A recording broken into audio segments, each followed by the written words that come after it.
বন্ধুরা, আফগানিস্তানের টিমকে ধ্বংস করার জন্য এই তৃতীয় টি-20 ম্যাচে ভারত পেয়ে গেল যুবরাজ সিং এর থেকেও ভয়ঙ্কর প্লেয়ারকে, এবং এই প্লেয়ার হলো যুবরাজ সিং এরও বাপ।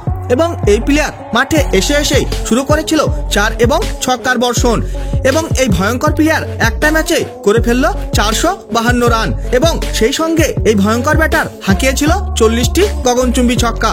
আর এইভাবে এই ভয়ঙ্কর প্লেয়ার আলোড়ন সৃষ্টি করেছিল পুরো ক্রিকেট জগতে এবং তৈরি করেছিল একটা নতুন ওয়ার্ল্ড রেকর্ড।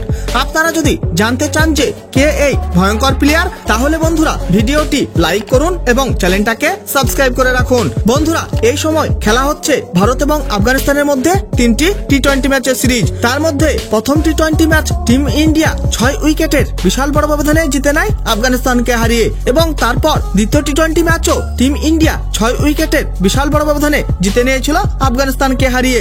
কিন্তু বন্ধুরা, এবার শুরু হতে যাচ্ছে ভারত এবং আফগানিস্তানের মধ্যে তৃতীয় এবং শেষ টি-20 ম্যাচ। আর এই ম্যাচ শুরু হয়ে যাবে আজ ভারতীয় সময় সন্ধে 7টা থেকে বেঙ্গালুরুর মাঠে।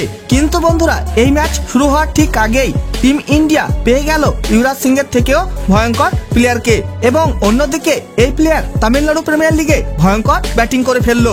হ্যাঁ বন্ধুরা, আমি কথা বলছি সঞ্জয় যাদবের। সঞ্জয় যাদব তামিলনাড়ু প্রিমিয়ার লিগে নেল্লাই রয়্যালসের হয়ে খেলে শেষ 9টি ইনিংসে করে ফেলেছিল 452 রান, 90.40 এভারেজে। এছাড়াও সঞ্জয় যাদব করে ফেলেছিল 5টি অর্ধশত রান, এবং সেই সঙ্গে করে ফেলেছিল একটা সেঞ্চুরিও, এবং মাত্র 55 বলে খেলে ফেলেছিল 103 রানের মারকাটারি ইনিংস, প্রায় 187.27 স্ট্রাইক রেটে, এবং তার এই ইনিংসে ছিল 6টি 4 এবং 9টি গগনচুম্বী ছক্কা।